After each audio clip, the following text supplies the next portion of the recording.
Ko'pchilik 3D animatsiyaga qiziqadi. Ha, qahramonlarni harakatlantirish bu juda ham qiziqarli. 3 yil oldin men ham 3D animatsiyani o'rgangan edim. Shunchaki qiziqishga, ba'zi biped ikki oyoqli qahramonlarning tana mexanikasi va yuz animatsiyalari. Undan tashqari o'rgimchaksimon qahramonlarni ham misol tariqasida qanday animatsiya qilish kerakligi dars jarayonida bizga ko'rsatib o'tilgan. Ekrandagi animatsiyalar bu men qilgan animatsiyalarim. Shu kabi ishlarni siz boshqa animatorlarning portfoliosida ham ko'rgan bo'lishingiz mumkin. Chunki bu animatsiyalarni biz o'qish jarayonida qilganmiz. Bunday ishlarni esa portfolioga qo'yib bo'lmaydi. Kuni kelib ishdan zerikkanimda animatsiya bilan bo'sh vaqtimda shug'ullanaman deb o'ylamagan edim. Videorolik boshida animatsiya nima ekanligi, nega qilingan tayyor animatsiyalar VFX treylerlarga o'xshamasligi, render va Playblast bir-biridan farqi, yaqinda qilgan yangi animatsiyam, kiyim simulyatsiyalari va undagi xato kamchiliklarni qanday to'g'irlaganim, nega 3D animatsiyani o'rganganligim, animatsiyadan keyin bo'ladigan zivaga o'xshash proseslar haqida, men bu ishni nimadan ilhomlanib qilganim,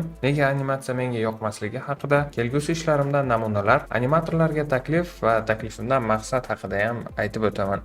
Animatsiya nima ekanligidan boshlasak, 3D animatsiya bu kompyuterda 3 o'lchovli obyektlarni harakatlantirish jarayoni.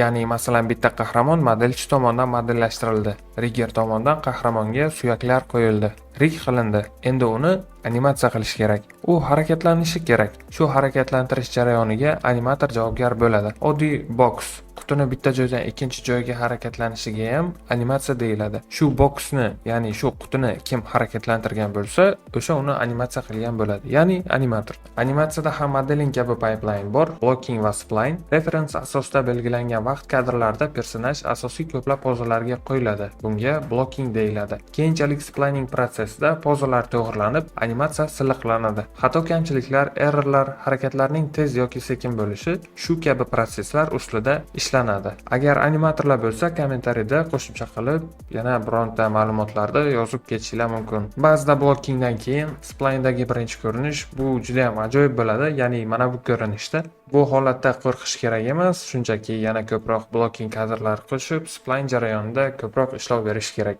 Splinedan keyin bu ko'rinishga keladi. Mana shu ikkala ko'rib turgan animatsiyali videoga Playblast deyiladi. Playblast bu nima?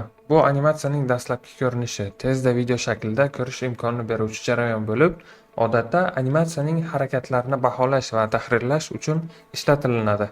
Uni afzal tomonlari juda ko'p. Masalan, test render asosida ba'ziviy natijani ko'rish, animatsiyaning istalgan ko'rinish vaqtida tez render olish. Sifatini gapiradigan bo'lsam, yuqori sifatli emas, balki ish jarayonida foydalanish uchun mo'ljallangan. Undan tashqari bu kabi playblastlar animatsiyaning harakatlari va ritmini tezda baholash imkonini beradi. Playblast animatsiyaning dastlabki versiyasini ko'rish va kerakli o'zgarishlarni kiritish uchun juda ham foydalidir. Hattoki ekraningizda ko'rib turgan mana shu kiyim simulyatsiyani ham Playblast ko'rinishida test render qilganman. Playblastda xatoliklarni tezda ko'rib, xatoliklarga o'zgartirish kiritish mumkin. Xo'p, Playblast nimaligini bilib oldik. Endi renderga ham qisqacha to'xtalib o'tishim kerak. Render bu 3D model yoki sahnani 2D tasvirga aylantirish jarayoni.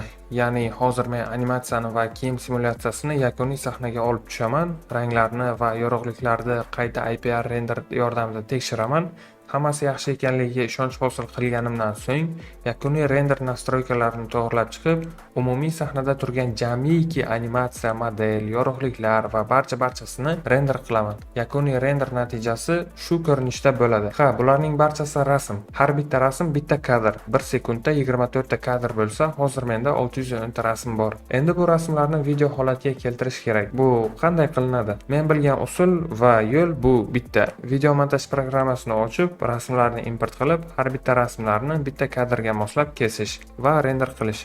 Video montaj borasida meni tajribam kamroq. Shuning uchun ko'plab loyihalarda ishtirok etgan va ishtirok etib kelayotgan studiyadagi eski hamkasbimga yuzlandim. Qobiljon motion grafika, composing, color grading, Blenderda modeling, rigging, animatsiya, undan tashqari After Effects va Nuke'da erkin ishlay oladigan serqirra ijodkor meni bu loyihamda render rasmlarni video holatiga keltirib berganingiz uchun rahmat. Agar vakansiya bo'lsa, bemalol Instagramdan Qobiljonga bog'lanishinglar mumkin. Men opsiyaniyada albatta Instagram qoldiraman. Ko'pchilik animatorlarda kompyuteri yaxshi emas va yakuniy sahnani yig'ib render qila olmaydi, chunki bu ish ularning vazifasiga kirmaydi. Shuning uchun ko'pchilik animatorlar portfoliosida Playblast'larda ko'rishingiz mumkin. Masalan, menga sohaga qiziqadigan ayrim bolalar yozadi, men animatsiya qilishga qiziqaman, qanday qilinadi shu, biror hamkasbingiz bormi deb so'rashadi. Men hamkasblarim qilgan Playblast'lardan namunalar ko'rsatsam, animatsiyaga qiziqadigan sohaga yangi kirmoqchi bo'lgan bolalarga hamkasblarimning ishi yoqmaydi. Nega yoqmayapti?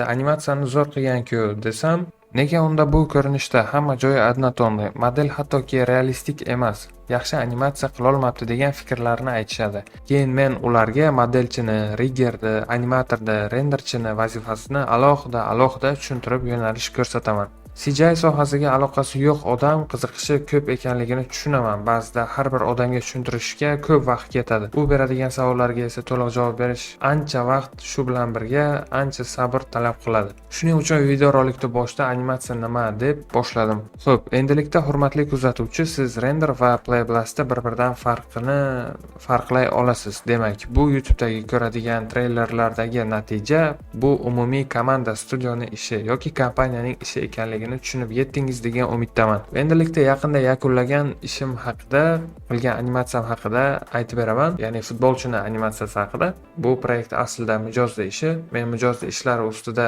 ba'zida o'z bilimlarimni sinab ko'raman, chunki asosan portfolioga ishlashga vaqtim bo'lmaydi. Mijozga treyler uchun ajoyib yuqori sifat darajali referens asosida yasalgan futbolchini modeli kerak edi. Personajda rig holati, simulyatsiyaga tayyor kiyimlarni tekstura qilish va umuman hokazo boshqa ishlar. Qisqasi, modelni tezda yakunlash kerak edi. Deadline 3 kun edi. Bu aslida juda ham kam vaqt. Mijozga MetaHuman'dan foydalanish mumkinligi haqida taklif berdim. Bu taklif mijozga yoqdi. Men MetaHuman Creator bilan personajni yasadim. Mijozda referensi asosida yuz qismini biroz o'zi xohlagan Amado Onana futbolchisiga o'xshatib haykaltaroshlik qildim ZBrush'da. Marvel o'zida futbolchini kiyimini tikdim. Endi bu kiyimlar simulyatsiya bo'ladi. Mayada personajda animatorlar erkin harakatlantirishi uchun skript asosida kontrollerlarni MetaHuman'ga qo'shdim. Endilikda uni animatsiya qiladigan animatorlar hypolilik modelda layerlardan hide qilib lot 3 yoki lot 4 larda uni animatsiya qilishi mumkin. Mijoz bu ishdan xursand bo'ldi va men bu loyihani muvaffaqiyatli yakunladim. Men qilgan qisqa deadline'lar ishlar ichida eng yomonlardan biri shu bo'lib qoldi. 3 kun ichida bo'lgan ishlar bu shunchaki dahshat, chunki kiyimi ham alohida detalizatsiyalar juda ham ko'p edi. Shuning uchun deyarli 2 kun uxlamadim. Men futbolga yoki qandaydir koptok bilan tryuklar qilishga qiziqmayman, lekin bir kun YouTube ko'rib turganimda shu videorolikka ko'zim tushdi. Bilmadim nima meni ilhomlantirdi yoki animatsiya qilishga undadi. Birdaniga men mijozli personajni animatsiya qilishim kerak degan qarorga kelib qoldim. Men animatsiya kursini ba'zi o'qib tugatganman, o'qish jarayonida ko'plab ishlar qilganman, ekranda ba'zi bir ishlarni chiqarib qo'yaman, ko'rishingiz mumkin. 3D animatsiya qanchalik qiziq ko'rinmasin, sekundiga $100 ishlab bor deb reklama qilinmasin, lekin men animatsiya bo'yicha o'z ishimni davom ettirmaganman. Sababi modeling menga ko'proq yoqadi. Istalgan o'yinni yoki multfilm qahramonni tomoshabin ko'zi bilan ko'radi. Tomoshabin rigging nima, animatsiya nima, ularning farqiga bormaydi. Bu sohaga aloqasi yo'q bo'lgan odamga katta taassurot qoldiradigan narsa bu personaj modellerlar yasagan model, ya'ni qahramon. Undan tashqari menga turli maxluqotlar, ularning jangi, turli jang sahnalari, otishmalar va battle royale janrlari ko'proq yoqadi. Men ishni boshlashdan oldin o'zimga kerak bo'lgan fragmentni videorolikdan kesib oldim, uni har bir kadrini rasm qildim va Mayaga import qildim. Endilikda undan referens asosida foydalanishim mumkin. Ishni blockingdan boshladim, uni spline qildim. Spline'da birinchi animatsiya juda ham yomon ko'rindi. Undan keyin yana blockingga qaytib ko'proq personajni pozalarga qo'ydim. Endilikda ikkinchi animatsiya biroz bo'lsa-da oldingisiga nisbatan yaxshiroq ko'rinishda boshladi. Lekin shunchaki ko'proq blocking kadrlar qo'shib ishni tugatib bo'lmaydi. Shuning uchun spline jarayonida animatsiyani juda ko'p marta qayta ko'rib chiqib to'g'riladim. Shu bilan animatsiya tugadi. Bobur Mirzoning feedbacklari yoki master klasslari bo'lmaganda balki bilmadim, bu futbolchini animatsiyasi bo'lmasdi. Bu yosh iqtidorga alohida rahmat. Men uni yaqin kelajakda animatsiyaga yana qaytishini xohlab qolardim. Xo'p, animatsiya butunlay tugadi. Kiyim simulyatsiyasi o'ylaganimdan oson bo'ladi deb o'ylagandim. Afsuski unaqa emas. Chunki kiyim simulyatsiyasi yaxshi bo'lishi uchun tana qismlari bir-biriga kirib ketmasligi kerak ekan. Agar animatsiya tez bo'lgan bo'lsa, uni biroz sekinlashtirish kerak ekan. Animatsiyani sekinlashtirish qiyin emas-u, lekin bir-biriga kirib ketgan tana qismlarini to'g'rilash bu umuman olganda azobdir.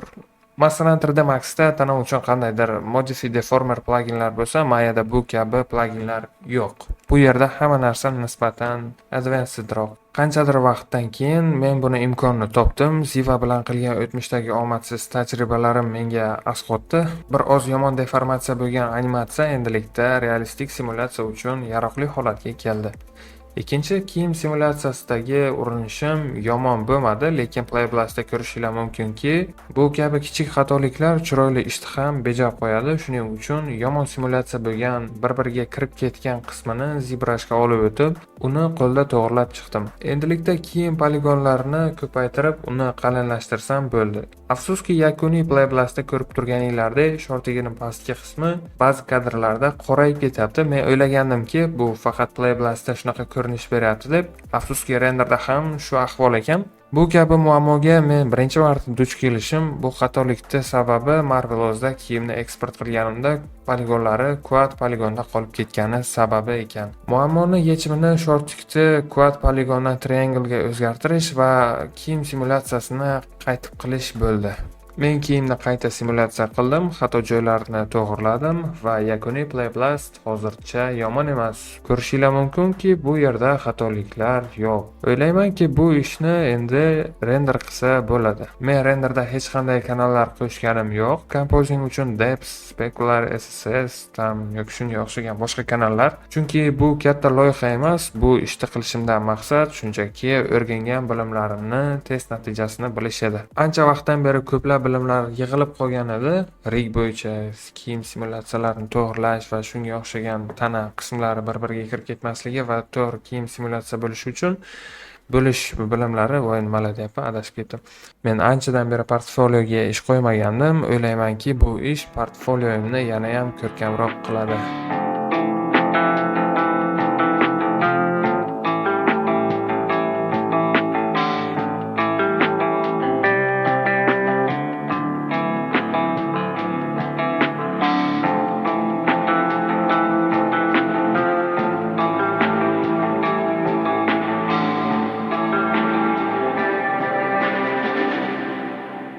Portfoliomdagi birinchi marta animatsiya bo'lgan ish mana shu bo'ldi. Kimga shu animatsiya kerak bo'lsa, men uni CG Traderga yuklayman, bemalol sotib olib, loyihalaringda ishlatishinglar mumkin. Videorolikni shu joygacha ko'rganinglar uchun alohida rahmat. Videorolikda qolgan qismi sizlar uchun qiziqarli bo'lmasligi mumkin, chunki men o'z fikrlarimni aytib o'tib ketaman o'zim haqimda va animatsiya qilish haqida. Meni fikrlarim kimlar uchundir qiziqarli bo'lmasligi mumkin, shuning uchun videorolikda mana shu joydan tugatib chiqib ketishinglar ham mumkin.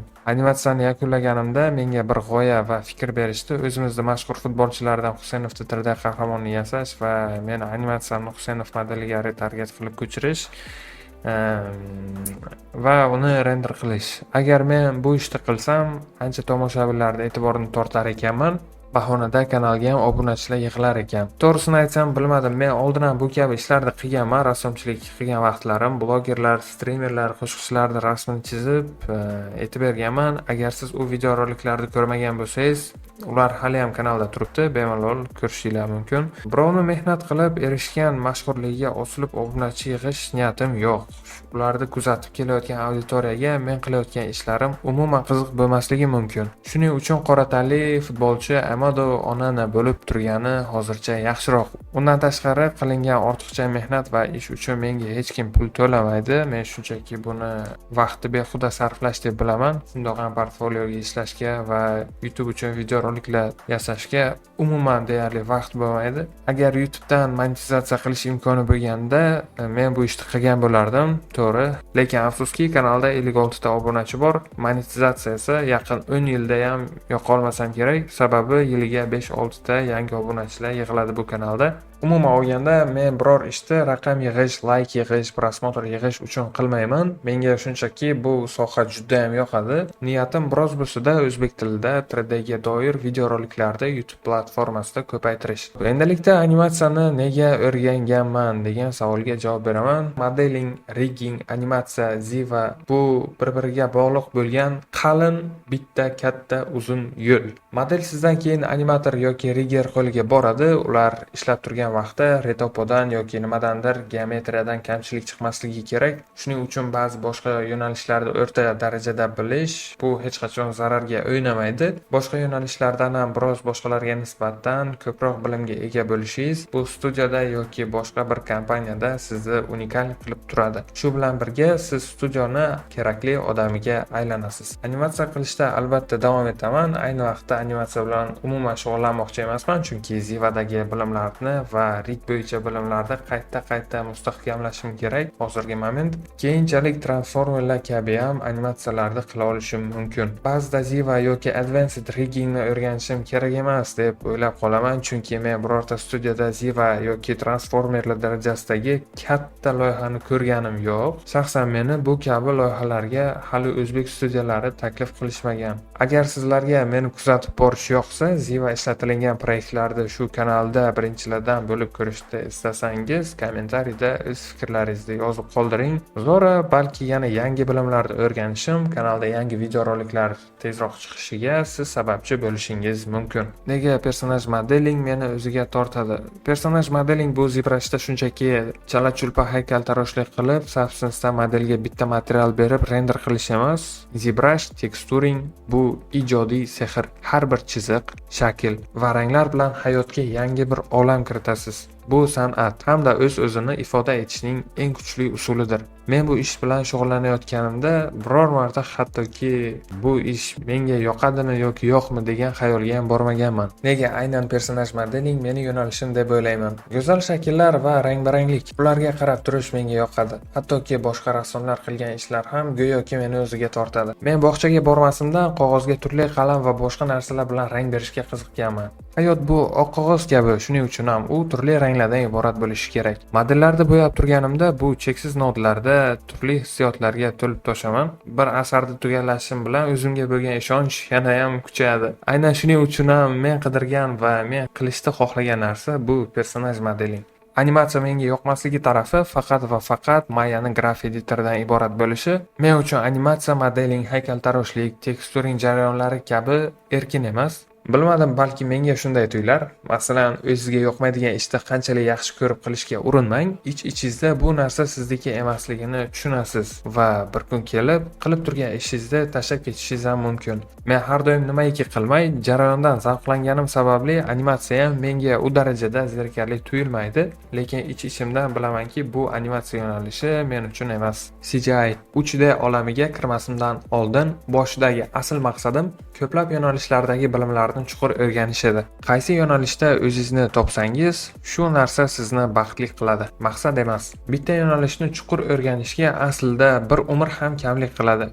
Siz hamma yo'nalishni o'rgangan taqdiringizda ham hamma narsani o'zingiz qila olmaysiz. Shuning uchun ham jamoa bilan ishlash va networking bu juda ham muhimdir. Yaqin kelajakda animatorlar bilan ko'plab portfolioga birga ishlar qilmoqchiman. Nafaqat animatorlar bilan, suv simulyatsiyasi yoki olov simulyatsiyasi bilan shug'ullanadigan bolalar bilan ham. Agar siz faqat koptok yoki dumli olmaxoncha, pendulumdan tashqari realistik hayvonlarda animatsiya qila olishga qiziqsangiz va shunga o'xshash boshqa ishlarni oldin ham qilgan bo'lsangiz, menga yozing. Birgalikda o'z ustimizda ishlaymiz, portfolioga kollaboratsiya ishlar qilishimiz mumkin, kelishuvlar asosida ishlashimiz mumkin. Masalan, CG Trader'da boshqa chet ellik animatorlar meni Instagramdan topib yozishadi. Mana shu hayvon modelini bering, iltimos, men sizga animatsiya qilib beraman, portfolioga birga ishlaylik, modelingiz juda ham ajoyib degan talab va takliflarni berishadi. Hattoki ular ba'zi bir hayvonlarda animatsiya qilishni boshlab yuborishgan. Mayli, mana bitta Play Plus ekraninglarga chiqarib qo'yaman. Bu hali tugallanmagan ishlar, lekin tez orada bu ishlar ham bitadi va men buni YouTube'ga alohida videorolik qilib chiqaraman. Kollaboratsiya qilingan ishlarda sotuv uchun emas, shunchaki portfolioda chiroyli ko'rinishi uchun va yangi mijozlar topish uchun Shu bilan birga freelance ishda davomiy qilish uchun qilmoqchiman. Masalan, siz qilgan animatsiyani Upworkdagi klientlardan biri ko'rib qolib, menga animatsiya bo'yicha ish taklif qilishi mumkin. Men esa assotsiatsiya ochib, Upworkda sizni to'g'ridan-to'g'ri mijoz bilan bitta chatga bog'lashim mumkin. Kim bilsin, animatsiya bo'yicha doimiy soatlik ishlik bo'lib qolishingiz ehtimoli ham bor. Bu shunchaki taklif. Agar taklifim sizlarga yoqgan bo'lsa, bemalol Telegramdan yozinglar. Agar o'rtog'inglar shunaqa ish bilan shug'ullansa, videoni o'rtog'inglar bilan ulashinglar. Ular ham obuna bo'lishsin, sababi bu kanalda doimiy foydali kontentlar chiqadi. Ish yuzasidan talab va takliflar bo'lsa, bemalol Upwork, Instagram yoki Telegramdan bog'lanishinglar mumkin. Yana bir narsa, men o'yinlar va stream uchun yangi kanal ochganman. Deyarli har 2 yoki 3 kunda bir marta stream qilib turaman. Streamga kirsanglar, maza qilib birga dam olamiz. PUBG o'ynab, Erangel yoki Miramarda yugurib yurgan echkichalarni, o'rdakchalarni ovlaymiz. Umuman olganda vaqtni yaxshi o'tkazamiz. Videorolikni oxirigacha ko'rganinglar uchun rahmat. Kuninglar xayrli o'tsin.